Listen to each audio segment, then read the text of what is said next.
Welcome to the Mechanics Hub.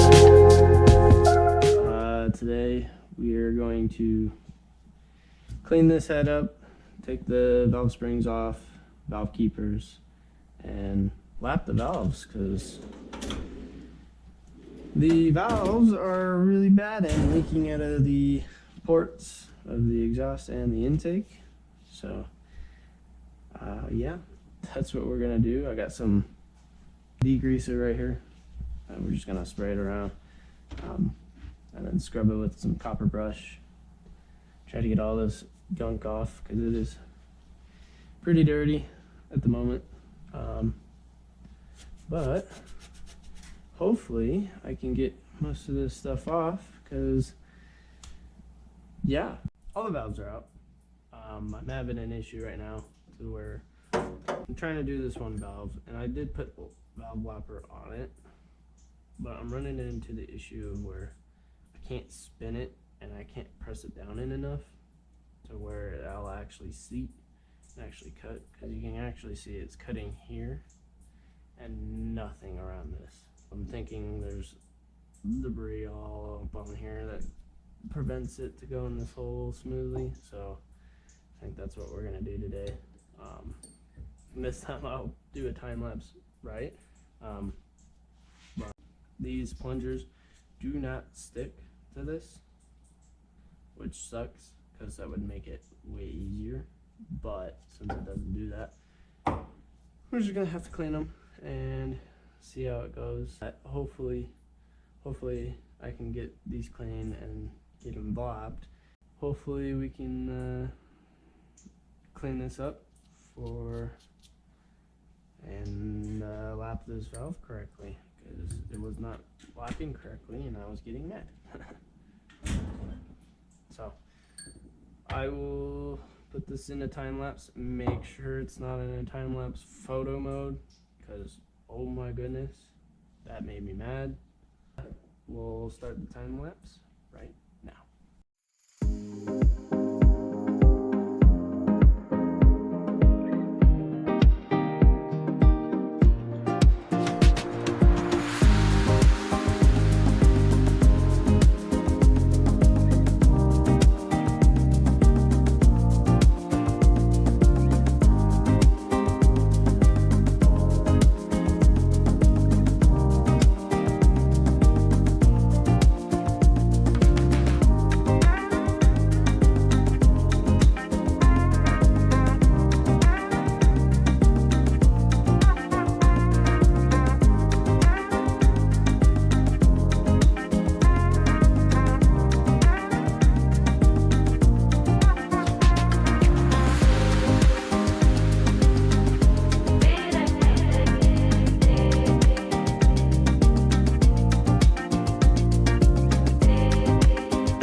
Alright guys, we successfully have lapped all the valves and they look pretty good.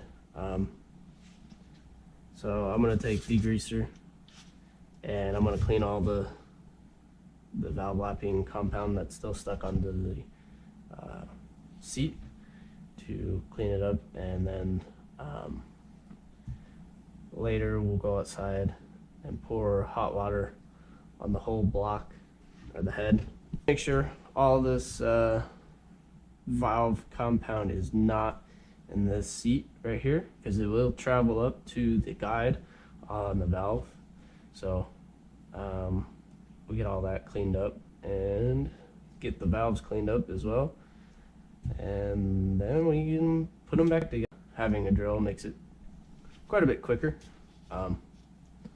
but yeah, now it's time for the cleaning process, and then we'll put them back together and hopefully we'll test them with some degreaser just to make sure, you know, if there's any valve compound in there that's residue that wasn't cleaned up during the process, will get cleaned. But we'll check the surfaces, make sure they're all nice and cleaned and tidied up and lapped, and then yeah, we'll put these valves back on and test them with some water, make sure they seal up, and if they do, then the next step is to put the piston number 1 back in, because the rings on the piston, when on the piston there's 3 rings. There's compression rings, there's 2 compression rings, and they're supposed to sit like this, or at least it depends on what the manual states. Usually it's about a 45-degree angle, so I'd say right about there is 45 degrees. And the reason is for that is so when the compression stroke hits, these rings have to be opposite or 45 degrees or whatever the manual states to the car. Usually it's 45 degrees, but if they are aligned like that, and you can see the gap in between right here, that when these are closed down like that, that is enough pressure or enough gap to let pressure out of those rings, and it will go to your bottom end crankcase. That will cause building overpressure and could result in really bad engine failure. The pistons have to be like the compression rings have to be like this. The oil ring will sit on the other side, because that technically does seal up some compression, but it's actually for oil, and it'll actually let oil pass to the oil ring, and that oil ring will actually catch and actually lube up the cylinders up when the piston's riding up and down. And yeah, these, when I pulled that piston out from the number 1 cylinder, they were like this. And when they're like this, I get no compression, and when these valve seats leak, I also still get no compression. So good thing that we took it out and did what we did, because if I put it just on the head, I would still have really bad compression and would probably still run like poop. But since we got that 1 piston out and we fixed the orientation to 45 degrees from across each other, it should work fine. The rings are still in spec. I did the measurements off camera before I started the YouTube channel, but the rings are all good, the piston's all good, and I mean, at this point, once we're done with this head, we start working on this, the inside. I probably won't clean all of the side on this side, but I will try to get it as clean as I can get it. When I picked this up, it had oil leak everywhere. The valve cover is leaking. The breather for the valve cover was broken. A whole bunch of other stuff. But we'll try to get the head assembly tonight. Make that done, and then start going on to the actual motor. I don't know how I'm going to do this because I don't have a jack yet, but I have the pan hanging, and I got the oil pan gasket right here. I needed a new head gasket and an intake manifold gasket. I'm going to take this and go power wash it, making sure I keep clear of this electronic. Or I'll just stay away from the electronics when I power wash this. But other than that, that is something about piston rings that I hope you guys kind of learn something. Piston rings could lead to no compression in a cylinder. Could the oil ring, if it is bad, could lead to oil consumption, which will actually ruin the motor and make it worse. And yeah, so I'll start the time lapse on cleaning it with degreaser, and keep watching the real talk, because that podcast is bomb, and I will recommend it to anybody that's watching this video. Go check out the real talk. It's a great series. I like it a lot, and maybe I will be in one, so stay tuned for that video. And yeah, let's go back to time lapse.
Wednesday when me and Keith were just some youngins. DoorDash and Shelby. I miss Shelby. R.I.P. Shelby, man. I miss Shelby. I'm so mad I got rid of that car.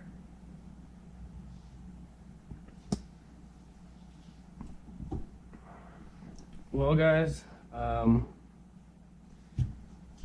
came into the issue of, okay, as soon as I put some degreaser in here, or water, watch what happens.